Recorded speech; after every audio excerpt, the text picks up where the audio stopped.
안녕하세요. 오늘도 사연살롱을 찾아주셔서 감사합니다. 어쩌다 3대 모녀가 함께 한 집에 살게 된 사연의 주인공 30대 여성입니다.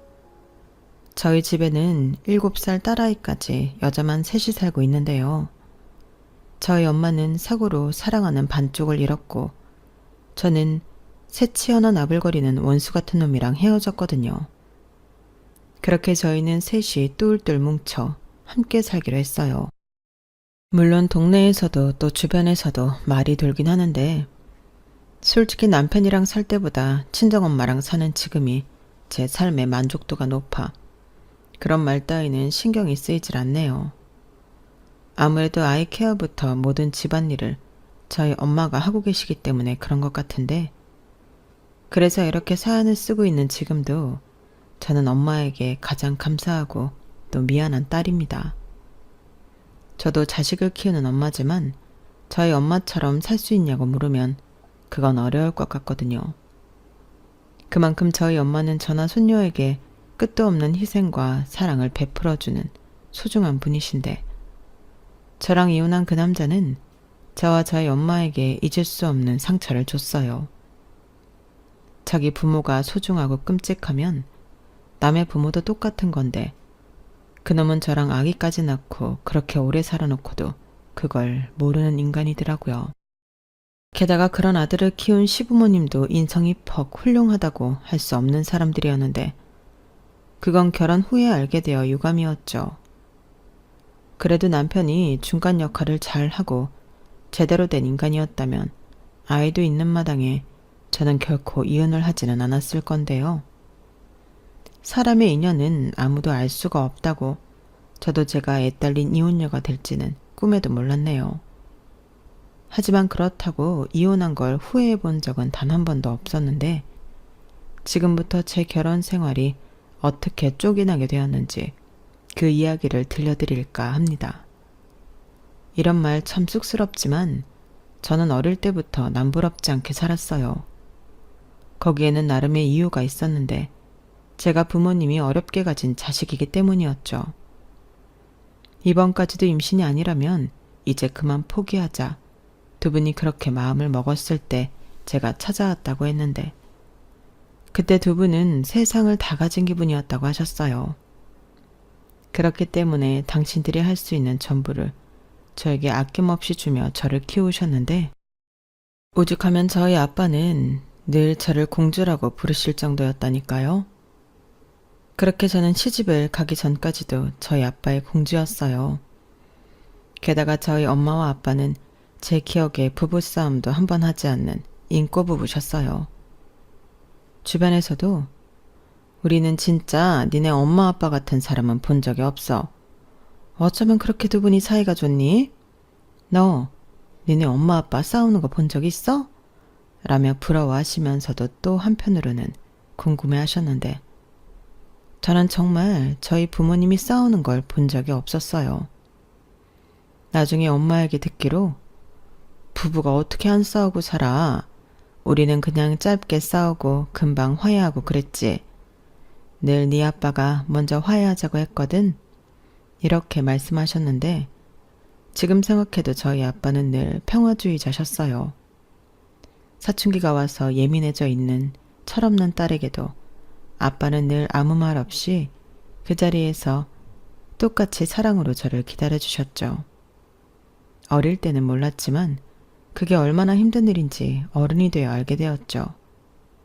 그리고 부부는 닮는다고 아빠가 그러니 엄마도 아빠를 따라서 저를 그렇게 키우셨는데 그 덕에 저는 커서도 사랑 많이 받고 자란 티가 난다는 소리를 듣는 사람이 되었어요. 밝고 구금이 없다고 남녀노소 가리지 않고 저를 좋아해 주시는 분들이 정말 많았는데 그 덕을 안 봤다고 하면 거짓말이었죠. 그런데 그게 전부 다 좋을 수만은 없더라고요. 왜냐하면 저를 좋게 봐주신 은사님의 소개로 만난 사람이 제 인생을 바꿔놓은 남편놈이었거든요. 그러니 그 부분은 결코 제 인생의 덕은 아니었는데요. 물론 은사님도 모든 걸 다 알 수 없으셨으니 지금도 원망할 마음은 없네요. 그만큼 은사님도 남편을 좋게 보셨으니까 저한테 소개까지 해주시지 않으셨겠어요? 그리고 저도 처음엔 남편을 엄청 높게 평가했는데 결국은 제가 남편을 선택한 거나 다름이 없었죠. 남편은요, 어려운 환경 속에서도 포기하지 않고 스스로의 힘으로 자수성가를 한 사람이었어요. 대단히 큰 성공이라고 말하긴 성급할 수도 있는데 자기 힘으로 대학을 나와 패기 넘치게 아이디어 하나로 자기 사업을 시작해 나름의 성공을 한 사람이었으니 그때 당시 무난하게만 살아왔던 제 눈에는 남편은 그저 대단한 사람처럼 보였는데요. 그래서인지 남편은 나이에 비해 성숙하고 생각도 깊어 보여 어른스러워 보였어요. 그에 반면 남편은 제가 또래의 여자에 비해 어린아이처럼 순수해서 마음에 들었다고 첫 만남부터 직진 고백을 해왔어요. 평소 이상형이 저희 아빠 같은 현명한 남자였던 저는 남편이 그렇게 제 이상형에 상당히 부합한다고 생각했어요. 솔직히 하도 불도저처럼 밀고 들어오는 남편에게 저는 속수무책으로 넘어간 부분이 없지 않았는데요. 남편은 한번 마음먹으면 실행력이 다른 사람들보다 확연하게 차이나도록 빠른 사람이었어요. 그게 공사를 구별할 줄 알았다면 참 좋았을 텐데 남편은 그냥 그 자체가 성격이 급해 참을성이 없다는 게 문제였죠. 게다가 목표 달성 욕구가 강한 성격 탓에 저랑 연애를 시작한 이후로는 저와 결혼하는 것이 그 사람의 목표가 되어버렸는데요. 하지만 결혼이라는 건 쉽게 결정할 수 있는 일이 아니라 판단했고 저는 무조건 인연은 만난 후에 생각해보겠다고 선을 그었는데 그러니 남편은 안달이 났죠. 지금까지 자기가 마음먹으면 다 잃었던 사람이 꼬박 2년을 기다려야 했으니 얼마나 시간이 길게 느껴졌겠어요. 그래서인지 남편은 그 2년을 조금이라도 당기기 위해 저에게 온갖 정성을 다했는데 저에게 잘해주고 좋은 모습만 보여주려 애를 썼죠. 그러니 어떤 날은 안쓰러운 마음도 들었는데요. 이렇게 저를 좋아하고 저랑 결혼을 하고 싶어 하는데 시간을 끌고 있는 제가 나쁜 사람처럼 느껴질 때도 있었어요. 하지만 그럴 때마다 드는 생각이 또 한 가지 있었는데 제가 시집을 가면 두 분만 계실 부모님을 생각하면 결혼은 좀 천천히 해야 하지 않을까 그런 생각이 들었어요. 하지만 남편과 헤어질 때면 그런 마음도 흔들리기만 했는데 결국 저는 2년을 다 채우지 못하고 1년 8개월 만에 남편과 결혼을 결심했죠. 남편이 먼저 결혼하면 시댁이 아닌 친정 근처에 신혼집을 구하자고 했는데 결혼 후에도 친정과 자주 왕래하며 지내라고 하더라고요.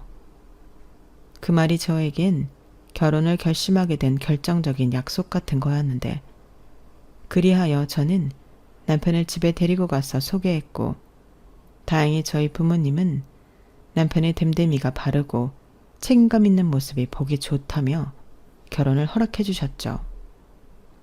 그리고 그 뒤로 저 역시 시부모님을 뵈러 시댁을 찾았는데 시댁은 뭐랄까 집도 집이지만 집 안의 살림살이들이 좀 초라해 보여 깜짝 놀랐어요. 남편에게 듣기로 집이 많이 어려웠다는 말은 들어 알고 있었지만 지금도 그런 생활을 하고 있을 거라고는 생각도 하지 못했기에 더 그랬죠. 하지만 이내 저를 보며 어머 곱기도 하다. 어쩜 이렇게 명랑하고 예쁜 아가씨를 데리고 왔니? 우리 아들이 진짜 잘해줘야겠다. 이 손 좀 봐. 굳은 일은 한 번도 안 했나 보네. 라고 저를 보자마자 시어머니가 손을 잡고 반겨주셨는데요. 시아버님도 말씀은 많이 없으셨지만 인상이 좋으셨어요. 그저 니들이 원하는 대로 해라. 우리는 괜찮다. 이렇게 말씀하셨는데 두 분이 너무 잘해주시니 초라한 살림살이는 그 이후로 눈에 들어오지 않았어요. 오히려 내가 시집을 오면 하나하나 다 바꿔드려야지 그런 생각만 하게 되었는데요. 그렇게 양가 허락을 받고 바로 상견례 날짜를 잡은 저희는 그 후 결혼 준비에 박차를 가했어요.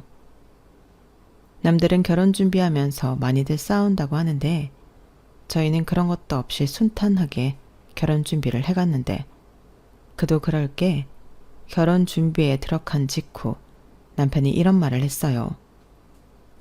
저기 있잖아. 이런 말해서 좀 미안한데 우리 결혼은 반반 결혼으로 하자.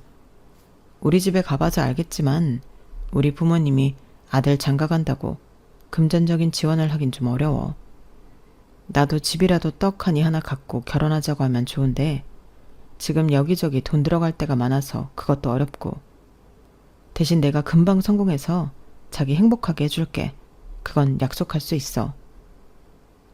솔직히 제가 속물이라고 욕을 먹어도 어쩔 수 없는데 저는 남편의 말에 의아했어요. 그렇게 결혼을 하자고 조르기에 저는 어느 정도 준비가 되어 있어 그런가 보다 하고 생각했는데 반반 결혼을 하자고 하니 좀 놀랍더라고요. 하지만 저 역시도 그런 이야기가 나오기 전부터 결혼만큼은 똑같이 하는 게 낫지 않을까라고 생각했기에 그건 괜찮다고 그러자고 했는데요. 저희의 이야기를 모두 들은 저희 부모님은 어차피 친정 근처에 집을 얻을 생각이라면 그 집을 당신들께서 해주시겠다고 하셨어요. 그 말에 저와 남편은 깜짝 놀랐는데 이윽고 남편은 너무 좋아하더군요. 태어나 누군가에게 무언가 받아본 기억이 없던 남편은 태어나 처음으로 처갓집 부모님에게 큰 선물을 받는다고 기뻐했는데요. 아주 동네방네 자랑을 하고 다닌 모양이었어요. 그때 저도 느낀 게 있긴 했었죠. 어릴 때부터 어렵게 살아 자랑할 게 없었던 남편은 돈이나 성공 같은 남 앞에 보여지는 것에 심하게 집착하는 면이 있었는데요. 저는 그럴 수 있다고 남편을 이해했어요. 그래서인지 남편이 측은하게 느껴질 때도 많았는데 저는 저희 부모님에게 또다시 큰 감사함을 느낄 수밖에 없었죠. 게다가 시부모님도 신혼집까지 해오는 며느리라며 저를 엄청 예뻐해 주셨죠. 나름 시댁이 가면 대접 같은 것도 받고 솔직히 나쁘지 않았어요. 막말로 제 힘으로 산 집도 아니고 친정에서 사준 집이었는데 호사는 제가 누리고 있으니 저만 분에 넘치는 혜택을 받았죠. 하지만 그런 혜택도 그리 오래가진 않았는데요. 시부모님도 며느리, 그것도 부잣집 딸 며느리가 생겨 자기들도 덕을 보고 싶다고 노골적으로 변하셨거든요. 아니, 처음 그 인상 좋던 두 양반은 어디로 가고 공짜만 밝히는 사람만 있는 건지 가끔은 소름이 끼칠 정도였는데 남편은 그런 자기 부모를 늘 불쌍하게 생각하라 하더군요. 그런데요, 정말 이상한 건 그런 생각을 하고 있던 남편이라면 저랑 결혼하기 이전에라도 자기 부모를 챙겼어야 하지 않나요? 그런데 남편은 자기 사업 확장에만 열을 올려 시부모님에게 50만 원 생활비를 드리는 것 외에는 아무것도 해드린 게 없었는데 이제 와서 장가 갔으니 저더러 자기 부모님을 챙기려고 하는 거였어요. 남자들 결혼하면 와이프한테 대리효도 시킨다고 하다니 정말 그런 것 같더라고요. 그리고 저는 제 감정이 상하기 전까진 그래도 시댁에 잘하는 며느리였는데 제가 그랬잖아요. 시집 오면 시댁 살림을 좀 좋은 걸로 바꿔드리고 싶었다고요. 그래서 결혼하고 1년 동안은 큰 건 못 해드려도 이불, 소형 가전, 하다못해 2분 외출복 같은 걸 제가 갈 때마다 새로 바꿔드렸는데 그럴 때면 입이 찢어지게 좋아하시는 시부모님이셨어요. 그리고 그걸 남편도 옆에서 보고 많이 좋아했는데 저한테 늘 고맙다고 자기도 처가에 잘 하겠다고 했고 저는 이게 이상적인 결혼이라고 생각할 만큼 제 선택에 늘 자신만만했는데요. 역시나 자신만만하면 금방 코가 깨지는 법이었어요. 늘 받기만 하던 시댁은 이제 당신들 성에 차지 않으면 금방 싫은 내색을 했고 급기야 시어머니는 어머 며느라 이건 아무리 그래도 아니지 않니? 한우를 사와야지 무슨 돼지고기를 사왔어? 네가 보기에 우리가 돼지고기도 못 먹고 사는 거지로 보이냐? 라고 하시기도 했는데 그 말을 들었을 때는 얼마나 놀랐는지 몰라요. 그리고 사람 마음이 간사하기에 그런 일을 겪은 후로는 시댁 방문 자체를 웬만해서는 꺼리게 되었는데요. 그때부터는 남편도 서운한 기색을 숨기지 않더군요. 그러면서 유치하게 복수라도 하듯 남편도 저희 친정 부모님을 일부러 챙기기 싫어하는 눈치였는데 그때부터 제가 자부하던 결혼 생활은 슬슬 금이 가기 시작했어요. 그러다 주변에서 다 그러고 살아. 그냥 각자 부모는 각자 챙기고 사는 게 속 편하지. 괜히 마음만 상한다. 그래도 수민 씨는 친정 옆에 사니까 좋잖아. 라며 이제라도 마음가짐을 바꾸라는 조언을 들었는데 저도 그게 맞는 것 같아 포기할 건 포기하고 실속을 챙기기로 했어요. 어차피 착한 며느리로 살다가는 호구가 되기 십상이라는 것도 알았고 괜히 남편이랑 서로의 부모로 마음 상하면 끝도 없을 것 같으니까 저는 그냥 우리만 싸우지 않고 잘 지내면 된다는 주의로 시댁에는 도리만 하고 친정에는 제 마음 가는 대로 했는데 어차피 집도 그렇고 살면서 소소한 것들을 전부 도움받고 있으니 남편도 대놓고 제가 친정만 챙긴다고 뭐라고 하지 못하더라고요. 저희 엄마가 때 되면 반찬도 남편 좋아하는 것 위주로 만들어 수시로 갖다 주시고 남편 생일이면 저희 아빠가 거금으로 용돈도 척척 줬는데 거기에 대고 장인장모 욕을 하면 그게 사람 새끼인가요? 그래서 그렇게 지내면 저는 별 탈 없이 잘 지낼 수 있을 거라 생각했는데요.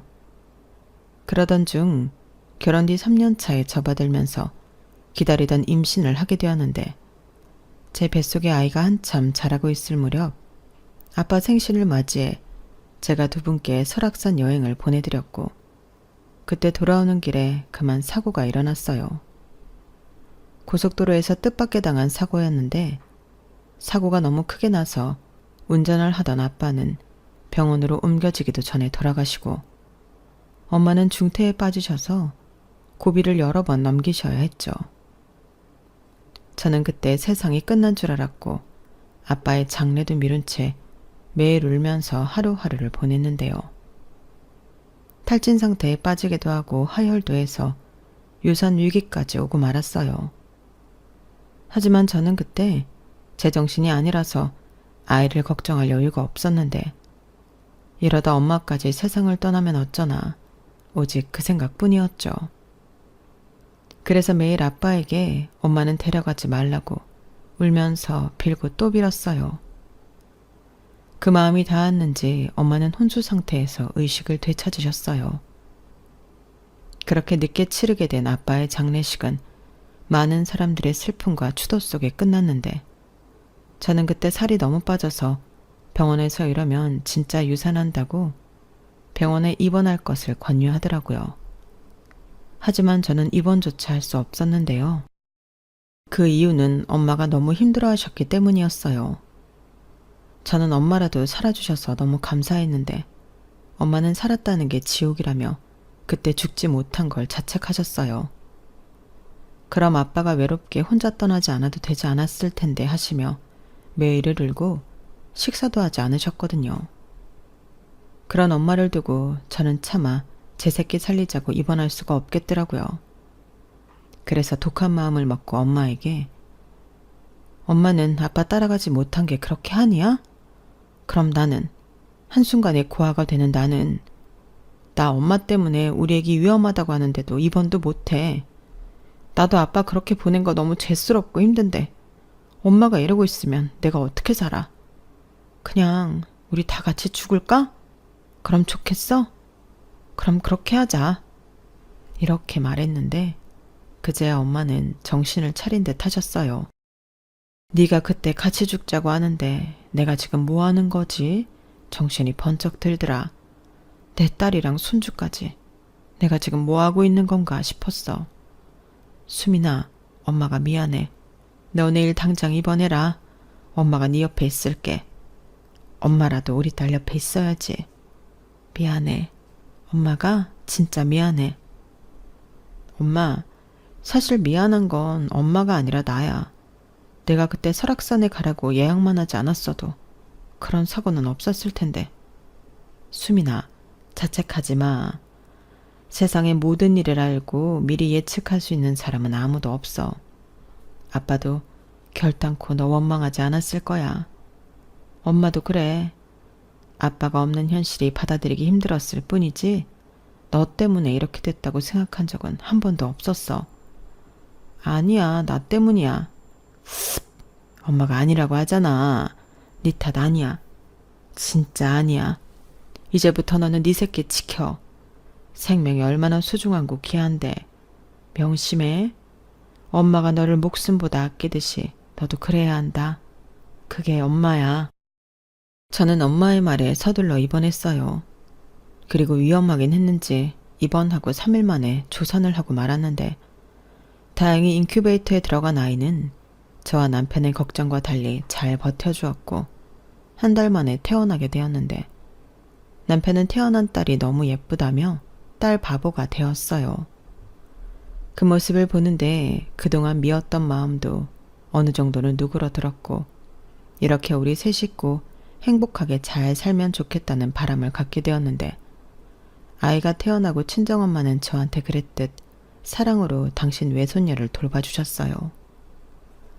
다행히 집에 가까우니 제가 조리원 퇴소 후 엄마가 왔다 갔다 하시며 저를 도와주셨는데 엄마는 아빠가 남긴 재산과 보험금으로 다행히 어렵지 않은 생활을 이어가실 수 있었어요.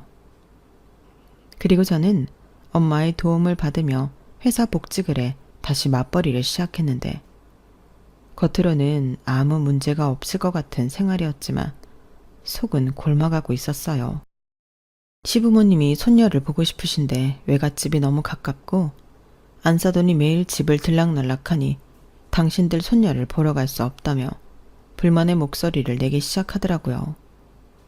그 말을 남편에게 전해 들었을 때는 좀 당황했는데 이런 말을 중간에서 알아서 자르지 못하고 저한테 전달하는 남편도 이해가 가지 않았죠. 그래서 그럼 자기가 장모님 대신 어머님이 대신 혜원이 봐달라고 말씀드려. 그럼 내가 출근할 때 돌아가더라도 매일 혜원이 맡기고 출근할 테니까. 오히려 잘 됐네. 맨날 엄마한테 부탁하는 것도 미안했는데. 라고 했는데요. 남편은 신기가 불편한 듯 그런 뜻이 아니잖아. 솔직히 장모님이 너무 우리 집에 자주 오는 것도 맞고 그럼 주말이든 퇴근 후든 자기가 혜원이 데리고 우리 집에 가면 되는 거 아니야? 그리고 주말에는 엄마 아빠 오라고 해서 식사 대접도 좀 하고 그러자는 거지. 라고 했는데 저 말을 듣는데 순간 욱하고 신경질이 났어요. 그러니까 자기 부모님은 편하게 손녀 보시고 저더러 자기 부모 대접을 하라는 말이었는데 막말로 저희 엄마가 집에 와서 애를 봐주면 대접을 받은 적은 없었거든요. 오히려 청소며 밥이며 엄마가 더 많은 것을 해주고 가셨는데 남편 눈에는 그런 건 하나도 보이지 않았나 봐요. 그러니 자기 부모가 서운하다는 소리에도 아무 말하지 않았던 건데 저는 그런 남편이 답답했어요. 나도 우리 부모님처럼 싸우지 않고 아니 싸우더라도 현명하게 잘 살고 싶은데 손바닥도 맞아야 소리가 난다고 남편과는 잘 되지 않는 것 같아 속상하기도 했는데 남편은 그때도 이미 사업이 잘 되지 않는지 저랑은 사소한 대화도 하지 않으려 하더라고요. 하도 혼자 끙끙 앓아서 말이라도 시원하게 해보라고 술상을 차린 날도 있었는데 남편은 해결될 것도 없는데 뭐하러 말을 하냐고 술상 차린 보람도 없이 혼자 핸드폰만 하며 술을 마셨어요. 그러니 저는 이렇게도 저렇게도 답답한 속만 태울 수밖에 없었는데요. 이런 시간도 결국엔 지나가겠지 하며 그저 저는 저 나름대로 버틸 수밖에 없었어요. 대신 딸아이가 순하고 잘 웃는 덕에 딸 보는 맛에 살았다면 살았죠. 하지만 남편은 예전에 딸 보고는 어디로 갔는지 아들 타령을 하기 시작했고 장모님이 덕을 보는 거라면 이참에 둘째도 낳아서 도움을 받자고 하는데 그 순간에는 저게 지금 뚫린 입이라고 말을 함부로 하나 제 두 눈이 왕방울만 해졌어요. 그래서 그럼 우리 엄마만 고생시킬 수 없으니 둘째는 시댁에 맡겨야겠다고 제가 바로 말하니 그건 아니지 않냐고 자기 엄마 힘들다고 하는데 어이가 없는 거 있죠. 그래서 둘째 얘기는 꺼내지도 말라고 했어요. 사업도 잘 되지 않는다면서 무슨 애욕심을 내냐고. 당신은 저도 열받아서 남편 속 끓는 말을 일부러 했죠. 그러자 자존심이 상했는지 험상궂은 얼굴을 하더니 자기 화났다고 광고하듯 쿵 하는 소리를 내고 현관문 밖으로 나갔는데, 사랑하는 마음도 그럴 때는 소용이 없는지 가지가지 한다고 생각했죠.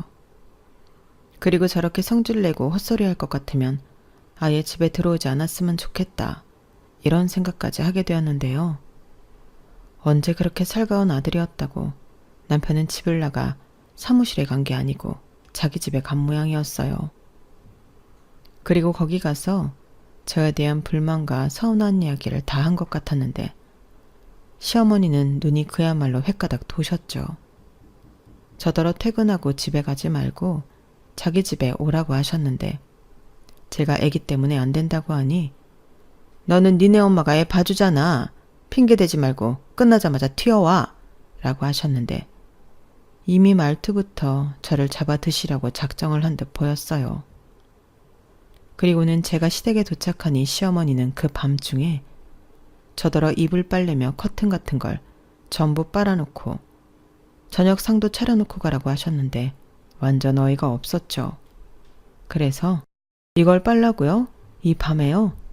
어머니, 그럼 이거 제가 들고 가서 빨래 업체 맡기고 찾아다 드릴게요. 그리고 식사는 제가 경험 없이 왔는데 배달시켜 드릴까요? 어머님 아버님 중국 음식 좋아하시잖아요. 라고 말씀드렸는데 시어머니는 싫다고 무조건 저더러 하라며 쌩 억지를 부리더라고요. 그래서 저도 안 되는 건 안 되는 거 아니냐고, 그럼 식사만 냉장고에 있는 재료로 대충 차려드리겠다고 하니 시아버님은 혀를 끌끌 차며 안 드신다고 방으로 들어가셨고, 시어머니는 저한테 대바라졌다며 그때부터 막말을 하기 시작했어요. 너는 말이야, 시집 올 때는 안 그러더니 애가 왜 그렇게 이중적이냐? 잘할 거면 쭉 잘해야지. 이제 잘할 필요 없다는 거야 뭐야? 제가 언제요? 그리고 저도 쭉 잘해드리려고 했는데 어머님이 먼저 잘해도 불만만 이야기하시고 혼나기만 하니까 저도 안 하게 된 거죠. 그이가 와서 뭐라고 했는지는 모르지만 저 일부러 그런 거 없거든요. 일부러는 지금 어머님이 하시는 거죠. 뭐야? 네가 그랬다며. 니네 엄마 혼자 고생하는 거 안쓰럽다고. 나도 같이 고생해야 한다고. 그게 며느리가 할 소리냐? 그건 그이가 뜬금없이 둘째 타령을 하니까 그랬어요. 지금 저희 엄마가 혜원이 봐주고 계시니까 이참에 둘째도 봐달라고 하자는 게 말이나 되는 소리예요? 애 하나랑 애 둘은 다른 거죠. 그래서 저도 그럼 똑같이 양가 한 명씩 부탁하자고 한 소린데 이게 제가 잘못한 거예요? 그래, 네가 잘못한 거다. 하나를 보나 둘을 보나지. 너 그것뿐만이 아니잖아. 너 요즘 우리 아들이 사업 힘들어서 고생하는데 돈 못 벌어온다고 눈치도 준다며? 네가 그러고도 마누라라고 할 수 있냐? 그야 그건 지금 우리 여건이 안 되는데 헛소리를 하니까. 뭐? 헛소리? 너 지금 내 앞에서 우리 아들 무시하냐? 이게 진짜 보자 하니까. 그래, 너 지금 시집 올 때 집 해오고 친정 덕 보고 살았다고 지금 우리 괄시하는 거지. 근데 네 아버지 죽고 너도 이제 끈떨어진 연이잖아. 네가 뭐가 있니? 뭐라고요? 어머니 지금 말씀 다 하셨어요? 저는 그날 어쩌면 며느리가 하면 안 되는 그런 짓을 하고 왔는지도 모르겠어요. 시어머니한테 그동안 쌓여있던 불만도 터뜨리고 다시는 시댁에 오지 않겠다며 제 발로 박차고 시댁을 나왔는데 시어머니가 제 뒤통수에 대고 그러시더라고요. 자기 죽어도 오지 말라고요. 그래서 알겠다고 하고 집으로 돌아왔죠. 그러자 남편은 아는지 모르는지 거실에서 자빠져 TV만 보고 낄낄거리고 있는데 저는 성질이 나서 소파에 있는 쿠션으로 남편 머리를 후려쳐버렸어요. 그러자 야, 이씨 너 미쳤어? 하며 불같이 화를 냈는데 저는 그저 그런 남편을 째려만 보고 방 안으로 들어왔죠. 주방에 엄마가 계셨거든요. 그리고 사위 눈치가 보이는 듯 방으로 쫓아들어온 엄마가 너 갑자기 왜 그래? 왜 가만히 있는 사람을 치고 그래? 라며 저를 혼내셨는데 아무것도 모르고 사위 편을 드는 엄마를 보니 울컥하고 울음이 터져버렸어요. 그렇게 졸지에 엄마는 당황하셨고 무슨 일 있냐고 저를 안고 토닥이기 시작하셨는데 아니라고 저는 엄마에게 회사를 당분간 쉬어야겠으니 엄마는 오지 말라고 말씀드렸어요. 그러자 이번에는 너 회사에서 무슨 일 있었구나? 괜찮아. 엄마한테 다 얘기해. 우리 딸 뭐가 그렇게 속상했어? 누구야? 라고 하셨는데 저는 아무 일도 아니라고 좀 쉬고 싶어 그런다고 했어요. 그러니 엄마는 그럼 편하게 쉬게 저희 딸을 데리고 친정집으로 가시겠다고 하셨는데요.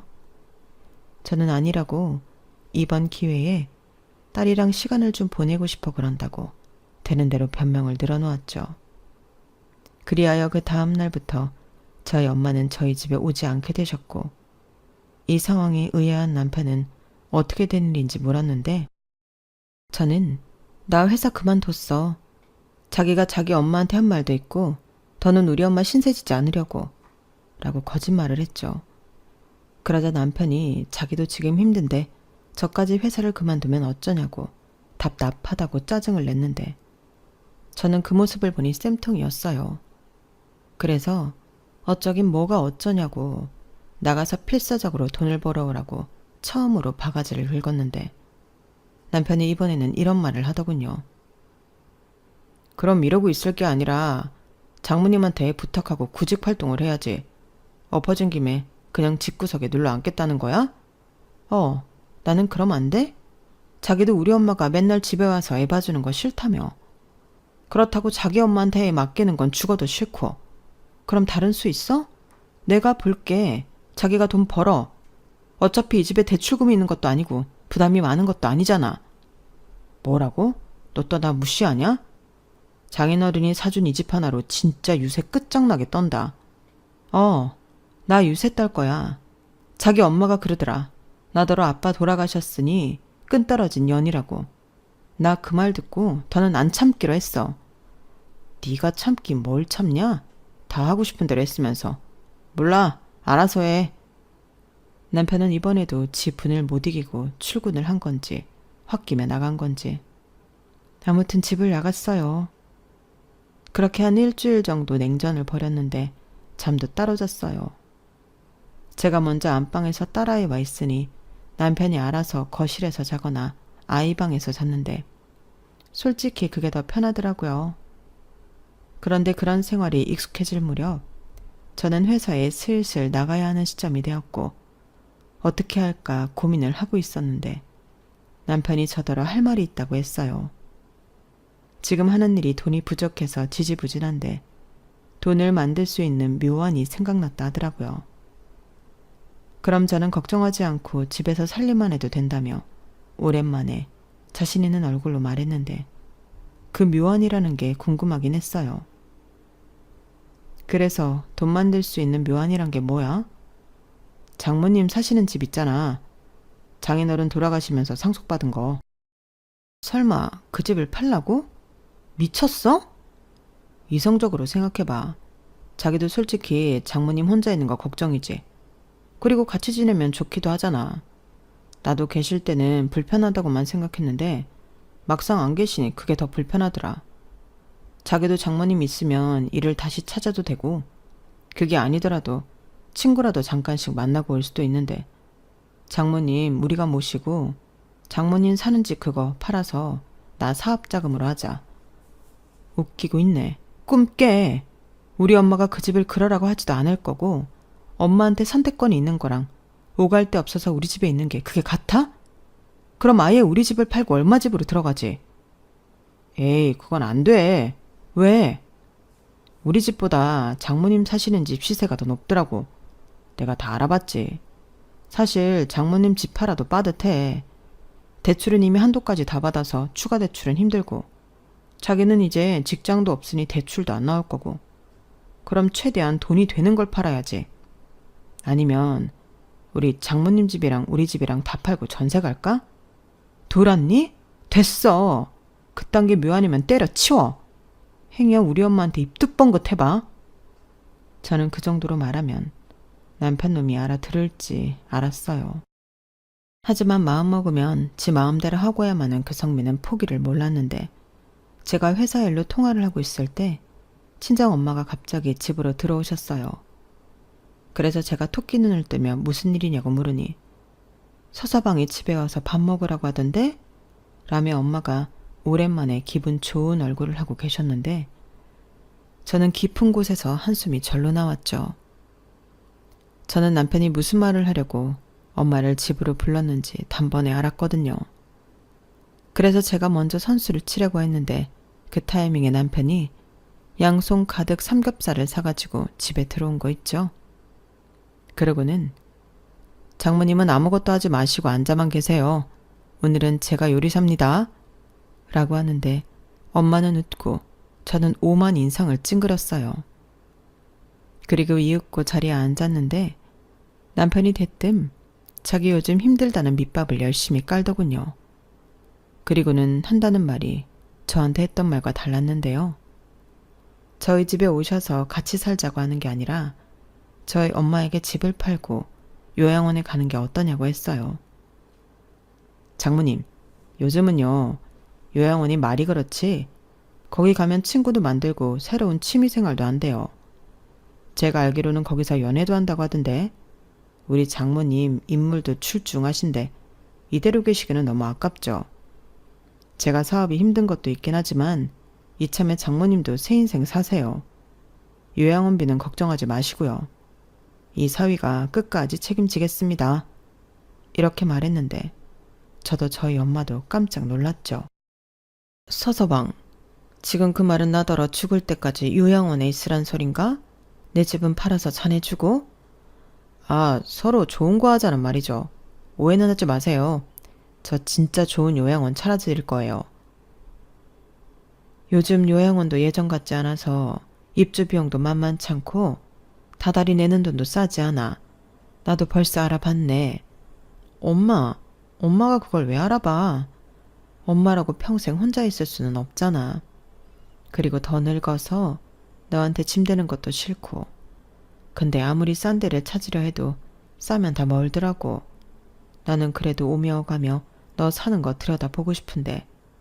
그래서 알아보다 말았지. 장모님, 멀면 어때요? 저희가 가면 되죠. 서서방, 사업이 그렇게 힘드나? 그럼 안 되는 거에 열내지 말고 지금이라도 다른 일을 찾아보는 건 어때? 자네 아직 젊고 똑똑한데 못할 일이 뭐가 있어? 장모님, 그건 장모님이 뭘 몰라서 하시는 말씀이세요. 저 지금까지 제 힘으로 여기까지 왔고요. 앞으로도 자신 있어요. 지금은 돈 때문에 힘든 건데 이 고비만 넘기면 저 진짜 승승장구한다니까요. 결국엔 제가 성공해야 수민이랑 혜원이도 남부럽지 않게 잘 살게 해주죠. 장모님, 제발 부탁드려요. 그럼 자네 사는 집을 팔고 내 집에 들어오게. 나는 그 집 절대 못 팔아. 그래, 내가 전에도 그랬잖아. 당신이 정 그 사업 포기할 수 없다면 이 집 팔아서 내가 투자할게. 부족한 건 어쩔 수 없고. 그건 안 된다고 했잖아. 그리고 내가 생각을 해봤는데 아무리 장모님이라고 해도 같이 사는 건 힘들겠더라고. 그건 자기도 마찬가지잖아. 자기, 우리 엄마랑 한 집에서 살 수 있어? 그래서 요양원으로 마음대로 바꿔서 나랑 상의도 없이 엄마한테 바로 얘기하는 거야? 누구 맘대로? 진짜 왜 그러냐? 우리 한 가족이야. 혜연이 생각 안 해? 나는 장인어른처럼 우리 혜연이 다 해주고 싶어. 가난한 게 얼마나 서럽고 비참한지 알기나 해? 자기는 안 겪어봐서 몰라. 그래, 나는 몰라. 근데 적어도 그게 부끄러운 게 아닌 건 알아. 만약 그것까지 정말 몰랐다면 내가 왜 자기랑 결혼을 해? 나랑 환경 비슷한 남자랑 결혼하지. 그럼 이런 어처구니 없는 말은 안 들었겠다. 뭐라고? 수민아, 너 그런 말 하면 못 써. 엄마, 나서지 마. 이 인간 정신 차려야 해. 어디서 처가 재산을 지 마음대로 생각해. 자기 집에서는 둘도 없는 효자고 조금이라도 피해주는 꼴을 못 보면서 왜 우리 엄마는 그렇게 쉽게 생각하는 건데? 그야 우리 집은 뭐가 없잖아. 뭐가 있었으면 신작에 손 버렸지. 그러니까 한쪽에 손 못 벌리면 다른 한쪽도 똑같은 거라고. 이번 일은 못 들은 걸로 할 거고 다시는 우리 엄마한테 헛소리하지 마. 만약 그럼 그때는 이혼이니까 나랑 이혼하고 싶으면 마음대로 하고. 저는 솔직히 그때까지는 그냥 협박이었어요. 정말로 이혼할 생각은 없었거든요. 그러자 오히려 남편은 타격감이 없었는데 저희 엄마가 많이 놀란 눈치였고 남편은 자기 뜻대로 되지 않아 심통이 났어요. 그리고 그 이후로는 저를 엿먹이려 가든 치사한 짓을 벌이기 시작했는데 그러다가 그 인간은 하면 안 되는 짓을 하기 시작했어요. 그건 바로 돌아가신 저희 아빠에 대한 불만이었는데요. 기가 차지 않았죠. 내가 정말 이런 말까지는 하지 않으려 했는데 장인어른이 돈 있는 척을 얼마나 했어. 그럼 사위 앞으로 떡하니 몇 억은 해주고 돌아가셔야지. 막말로 내 앞으로 해준 건 하나도 없잖아. 집도 딸 앞으로 사주고 당신 재산은 몽땅 장모님 앞으로 되어 있으니 내가 뭐가 있어. 이러더라고요. 완전 미친놈이었죠. 그러면 자기 집에 살아있는 부모는 저한테 뭘 해줬나요? 오히려 받아먹기만 실컷 받아먹고 그러다 자기 성에 안 차서 싫은 소리까지 했는데 자기만 장인어른한테 받은 게 없다니. 저는 남편이 사업이 안 되니 똥인지 된장인지도 구별 못하는 멍청이가 된 것 같았어요. 그리고 저랑 눈만 마주치면 그딴 소리를 하니 이젠 저런 인간이랑 살 이유가 없다는 생각에 이혼을 진지하게 생각하게 되었는데요. 나중엔 술에 잔뜩 취해서 진짜 본심을 이야기하더군요. 장모님 돌아가시면 그 집은 우리 거야. 그때 장인어른이랑 같이 돌아가셨으면 얼마나 좋아.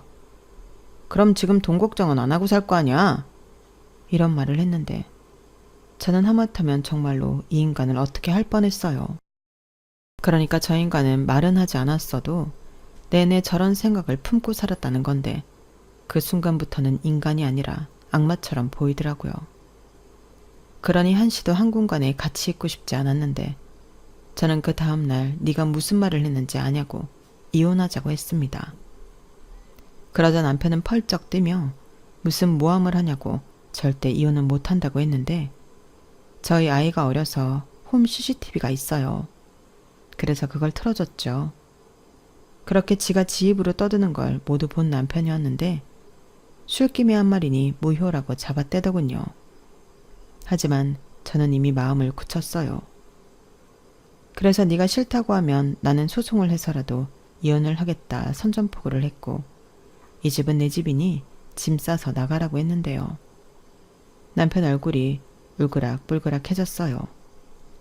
제가 집까지 내 집이라고 유세했던 건 그때가 처음이었는데 이 인간은 아무래도 그 부분에 있어 오래전부터 그런 자격지심을 갖고 있었나 보더라고요. 그러면서 한다는 말이 웃겼는데 장인어른이 우리 결혼하면서 사준 집이니 명의랑 상관없이 우리 공동재산이라고 우기기 시작했는데 저는 할 수 있으면 해보라고 했어요. 자존심이 센 사람이니 저는 오히려 그 점을 노리기로 했거든요. 그래야 지가 또 분에 못 이겨 집을 나갈 거라고 생각했는데 오히려 나가라고 하니 이번에는 버티는 거 있죠? 그땐 진짜 너무 싫었어요. 그래서 그때부터는 저도 대놓고 소송을 준비하기 시작했는데요. 참 지지부진한 싸움의 시작이었죠. 남편은 우리가 이혼 사유가 없다며 버텼고 저는 집을 내놓고 친정으로 들어갔어요. 그 사이 집값이 많이 올랐었는데 울며 겨자 먹기로 금매를 내놓았죠. 저의 목표는 단 하나, 그 인간을 빨리 내쫓아버리는 거였는데 금매로 내놓은 것이 효과가 있어서 정말 일주일도 되지 않아 집이 팔린 거 있죠. 저는 남편에게 집을 팔았다고 알아서 하라고 했어요. 저희 엄마도 제가 이혼한다는 사실을 알고 있었기 때문에 남편을 당신 집에 들일 생각이 없었는데 남편이 현관문 앞에서 초인종을 누르자 저희 엄마는 경찰에 신고해버렸어요. 아무리 사유라도 원치 않으면 무단 가책 침입 시도로 신고를 할 수 있다고 하더라고요. 워낙 정에 약하고 사위를 좋아했던 엄마라 사실 저도 놀라긴 했는데 엄마도 나름 쌓인 게 많았던 거예요. 애기 봐주러 저희 집에 올 때면 그렇게 눈치를 주고 나중엔 자기 사는 집도 팔아 요양원에 가라고 했으니 이미 저희 엄마 마음도 돌아선 지 오래였는데 그 탓에 남편은 자기 편 하나도 없이 이혼 소송에 들어가게 되었죠. 집이 팔렸기 때문에 남편도 그 집에 버틸 수 없었고요. 그러니 그 초라한 자기 본가에 들어가서 저랑 이혼 소송을 벌여야 했는데 저는 다행히 회사에 복직해 일을 시작하며 이혼 소송을 시작했어요. 이혼 소송은 생각보다 길었는데 아무래도 저희가 어린 자식도 있고 외도나 도박, 알코올 중독 같은 굵직한 사유가 없다 보니 길어질 것은 예상했는데 정말 오래 걸렸어요. 3년 가까이 걸렸거든요. 그런데 소송할 때면 양육권 타령을 하던 남편은 아이를 이용한 마음만 있을 뿐 실제로 아이 생각은 1도 하지 않았는데 저희 엄마는 애 아빠가 애 보고 싶다고 찾아오면 그때는 어쩌나 고민을 많이 했었다고 했어요. 하지만 다행이라고 해야 하나? 그런 일은 없었고 시댁에서도 그런 위자료라도 챙겨주라고 엄한 소리를 하기 시작했는데요. 저는 곧바로 위자료는 내가 받아야 한다고 큰 소리 쳤어요. 당신 아들이나 당신들이나 돌아가신 내 아빠 모독하지 않았냐고. 내가 찾아보니 사자 명예훼손죄라는 것도 있는데 어디 제대로 소장이나 받아볼 거냐고 다그치니 시부모님이 깜짝 놀란 얼굴을 하며 미안하다고 했는데요. 알겠으니 나중엔 제발 소송을 걸지 말라며 애원했어요. 그러게 마음 쉼보 좀 착하게 먹지. 저는 할 수 있으면 그들을 사자 명예훼손죄로 걸고 싶었지만 그게 공공연하게 이루어지는 일이 아니라 입증이 어렵다는 말에 포기했고 대신 가망이 없다고 판단했는지 남편이 나중엔 두 손 두 발 들었는데 조건은 하나였어요. 양육비를 받지 않으면 이혼을 순순하게 하겠다고 하더라고요. 이미 3년이나 걸렸는데 이게 무슨 순순하게 하는 거냐. 이렇게 된 거 우리 끝까지 가보자. 저는 그랬는데 남편이 그러면 자기가 힘드니 양육비를 깎아달라고 했어요. 알고 보니 자기가 돈이 없어 변호사 비용 지급을 할 수 없었기 때문에 급한 모양이었는데 사업도 진작에 망해서 그 돈으로 다른 걸 할 참이었다 하더군요. 그 말을 듣는데 정말 어이가 없었고 그럼 그때라도 어디 취직할 곳을 찾아야 맞는 게 아니었냐고 제가 따지니 내가 그동안 남 부리면서 일했는데 어떻게 누구 밑에 들어가 일을 해. 나는 그건 절대 못하지. 라고 여전히 헛소리를 했는데 저는 그때 제 결정에 선견지명이 있었다고 생각했어요. 나중엔 자기도 이제 정신을 차렸다며 무슨 일이든 다 할 거라고 말을 바꾸긴 했지만 이미 버스는 떠난 후였죠. 그래서 어차피 희망도 보이지 않을 거 양육비 반으로 깎아주는 조건으로 이혼했습니다. 그마저도 지금 밀린 상태라 이걸 어쩔까 고민하고 있는 중인데요. 들리는 소문에 그 인간이 파산 직전이라고 하더라고요. 그러니 뭐가 있어야 받을 게 있는데 저도 헛수고하는 것 같고 저야말로 돈이 없는 게 아니라 그냥 적금 붓는다고 생각하고 참고 있는데요. 제가 양육비라도 받고 싶은 데는 이유가 있었어요. 나중에 딸이 커서 아빠 이야기를 하면 그래도 네 아빠가 양육비는 보내줬다. 이 말은 해줘야 아이가 상처를 덜 받지 않을까 싶어 그런 건데 그건 좀 두고 봐야 할 것 같네요. 현재 저는 다니던 직장 잘 다니고 있고 아빠가 물려주신 집에서 엄마와 딸이랑 행복하게 잘 지내고 있는데요. 이젠 제가 가장이니 제가 사랑하는 두 사람을 위해 열심히 살아야죠. 지금은 바람이 있다면 저희 엄마가 오래오래 건강하시고 저희 딸이 바르게 또 건강하고 명랑하게 자라는 건데 공부는 좀 못해도 상관없는 것 같아요. 누군가는 그거야 나중에 가봐야 제 진짜 마음을 알 거라고 하지만 저는 딸이 공부와 연이 없다면 그저 자기 하고 싶은 일을 잘 찾아 행복하게 할머니와 엄마 곁에서 많이 웃고 살았으면 하는 바람인데 다만 사람 보는 눈은 저보다 나았으면 좋겠습니다. 겉으로 보이는 것 말고 그 사람의 내면을 보고 판단할 수 있는 그런 현명한 사람으로 크길 바라며 하늘에 계신 아빠가 걱정하지 않도록 엄마도 잘 챙기고 저도 행복하게 잘 살게요. 아직은 30대라 제 앞날이 구말리인데 부디 제 앞날에 나쁜 일보다는 좋은 일만 가득하길 여러분들이 많은 응원해 주셨으면 좋겠네요. 그럼 제 사연은 여기까지였고요. 끝까지 들어주셔서 대단히 감사합니다. 앞으로 열심히 씩씩하게 제 가족 잘 지키며 행복하게 살게요. 그러니 여러분들도 건강하시고 행복한 인생 되시길 진심으로 바라겠습니다. 고맙습니다. 여러분, 사연 댓글에 응원과 현명한 조언 부탁드려요. 좋아요와 구독은 저에게 큰 힘이 됩니다. 오늘도 좋은 일 가득하세요.